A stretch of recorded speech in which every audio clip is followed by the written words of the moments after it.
Hello and welcome to Sailing the Storm on ENF Trade TV. I am Triambak and today we are joined by Souleles Digital Photovoltaics, a solar company from Greece. Great to have you both with us, Kostas and Lefteris.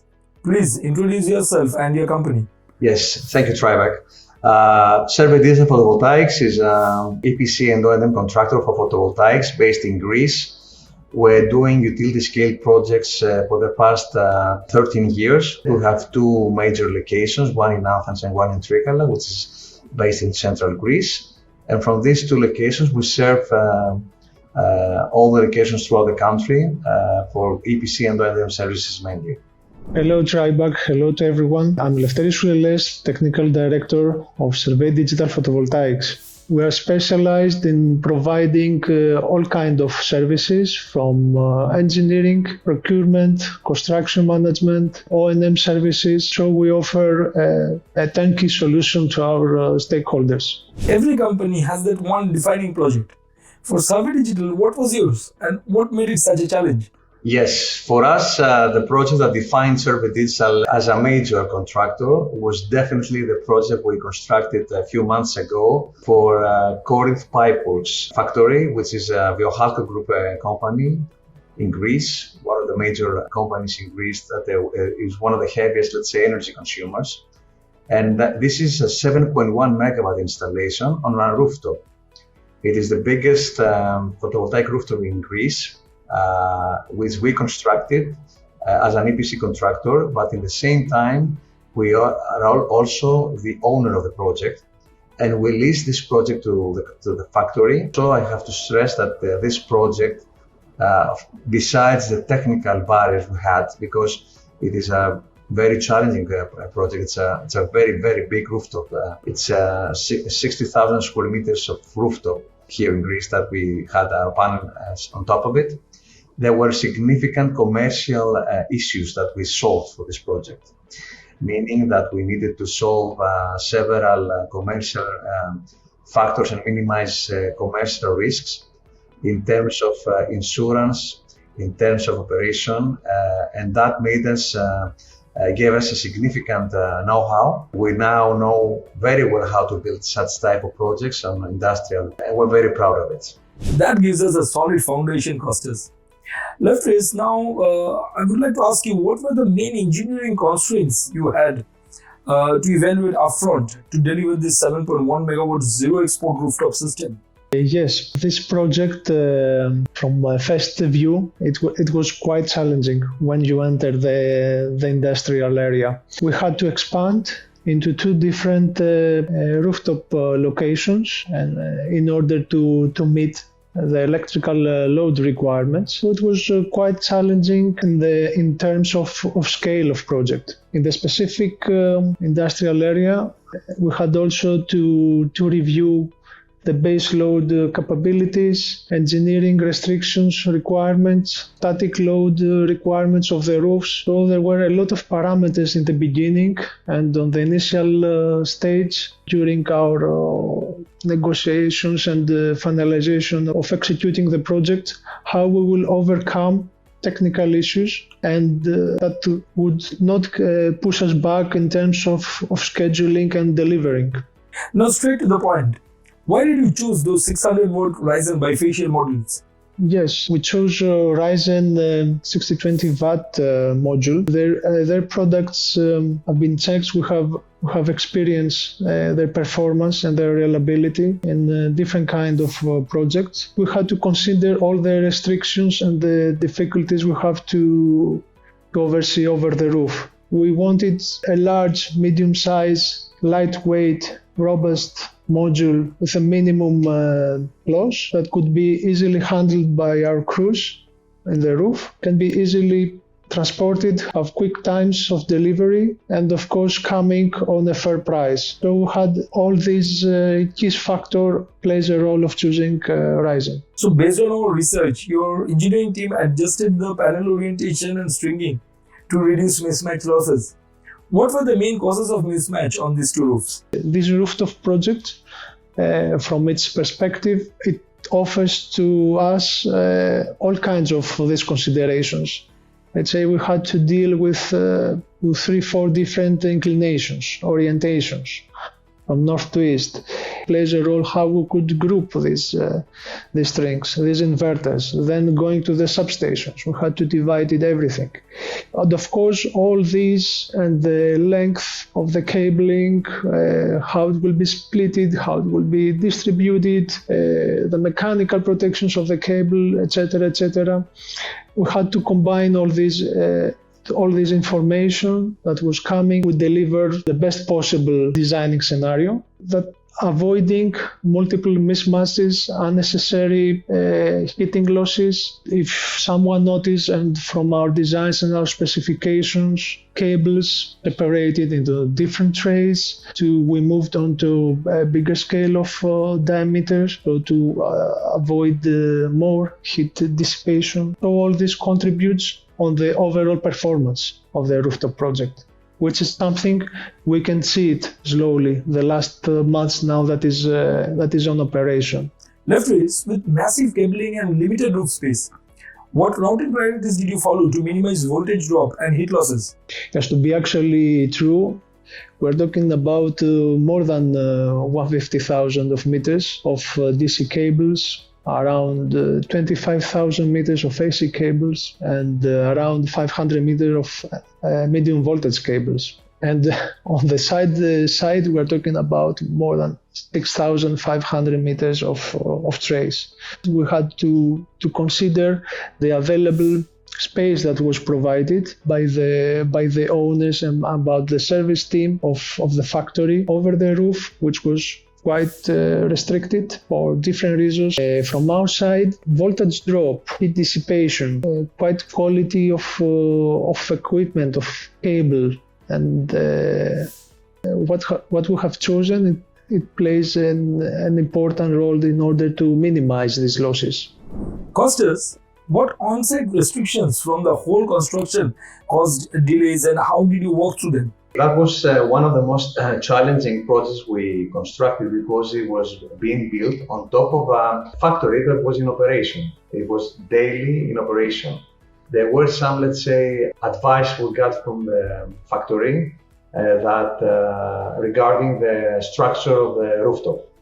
We went to some areas of the engineering plan that the factory gave us advice that we were not supposed to construct there for reasons of static efficiency of the rooftop, or because underneath that specific area of the rooftop there were some X-ray machines. There were also some constraints regarding the security of the installation, because this is a very expensive factory and the insurance of the factory gave us specific guidelines on how to build the project. The engineering took this into consideration to get the approval of the insurance company of the factory, otherwise we were not able to proceed.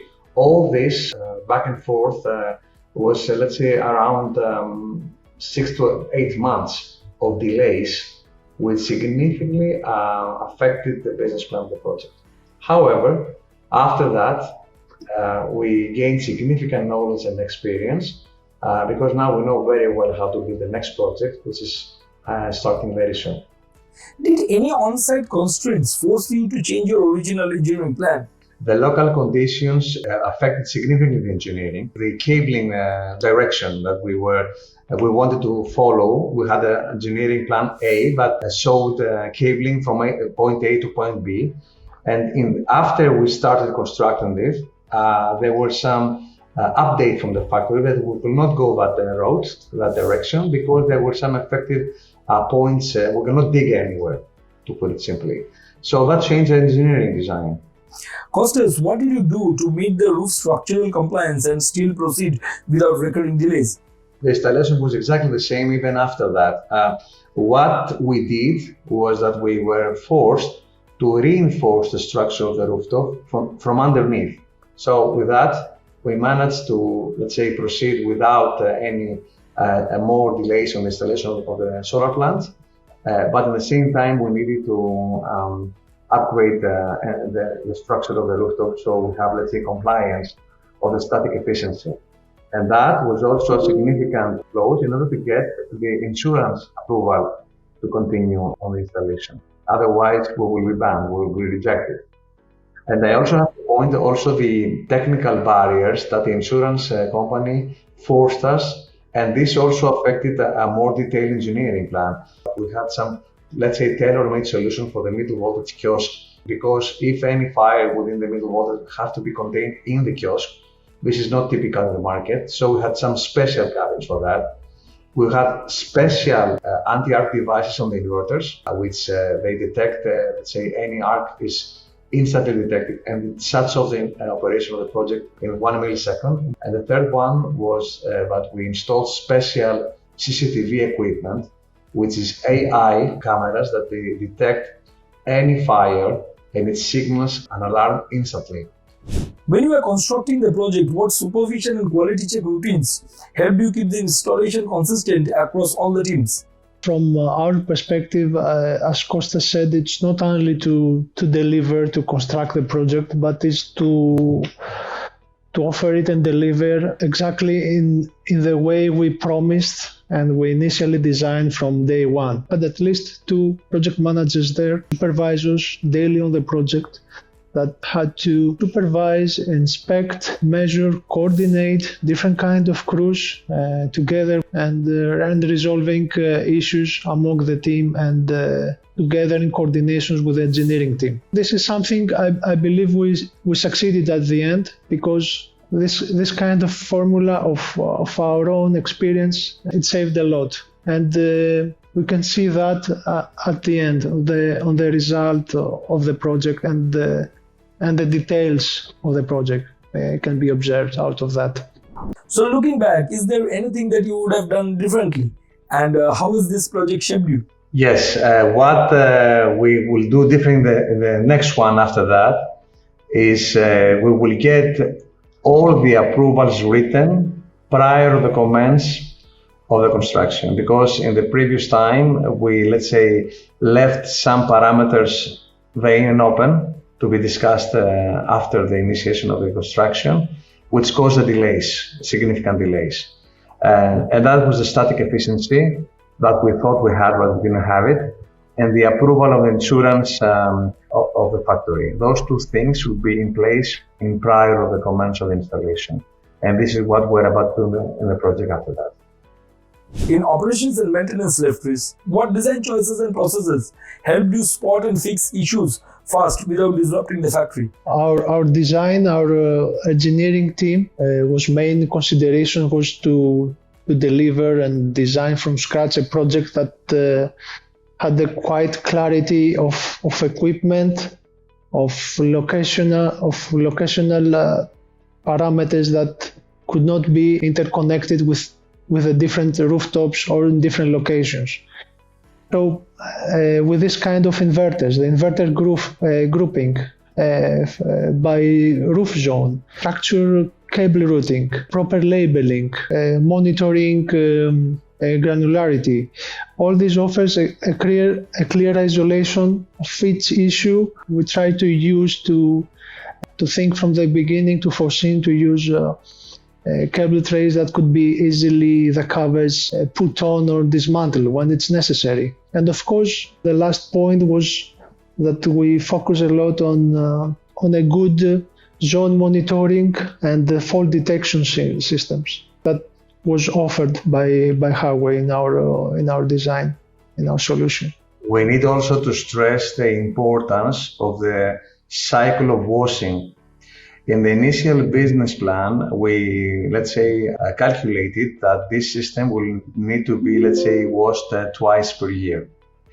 But in reality, after we had the plant in operation, we saw that the 2 cycles per year is not sufficient, because the factory has several chimneys around the solar installation, and the outcome of the chimney produces pollution on the solar panels, but affects significantly the production of the panels. And at the same time, we also propose some upgrades on the factory, which is not related with the solar installation. Install filters on the chimneys in order for not this pollution go up. And this also affects the life of the workers. This affects also the quality, let's say, of life of the workers and the crew working in the factory. So this is a great example of how a solar installation can increase also the quality of life of the people working there. That's good to know. You went with the 24 Huawei string inverters. What led you to that setup? And if something goes wrong, how do you keep it contained so that the rest of the plant keeps running? We had to count and check and grouping the balance of the electrical capacity into each roof. Check also maintenance capabilities, operation capabilities, monitoring capabilities, protection capabilities that offer this solution and comes with Huawei. What to mention specific, multi-isolation, the monitoring capabilities that would lead to zone link monitoring and quick fault diagnostic was one of our main roles of using this type of inverter, among with the overall performance, of course. Kostas, you have been in this industry for a long time. How can you describe your journey? And what are your predictions for the near future? I have to say modestly that I am in this solar industry for the past 20 years. All this time I have experienced all the ups and downs of the industry. From a time that the solar industry was very expensive for the societies, up until now that is the most proven and most, let's say, the cheapest technology for power generation. I think solar industry is decided. Renewables is decided, photovoltaics is decided. It makes significant sense for the societies to minimize the cost of energy and at the same time fix the blueprint of the heating of the planet. I think though it's not enough because we have 30% more need right now because of crypto, AI and data farms. And the specialists dictate that this will be booming in the following decades, right? So the renewables alone, as we knew it, is not enough for the planet, for the mankind. And we need to go to more renewables or more new technologies that will increase the power generation significantly for the energy needs of the planet. And that brings us to the end of this episode. Thanks so much, Kostas and Lefteris, for sharing your story with us today. Thank you very much for giving us the opportunity to present the biggest photovoltaic installation in Greece. Thank you, Treyback, and all your colleagues for working on that and give us this opportunity. This is Selling the Storm only on ENF Trade TV.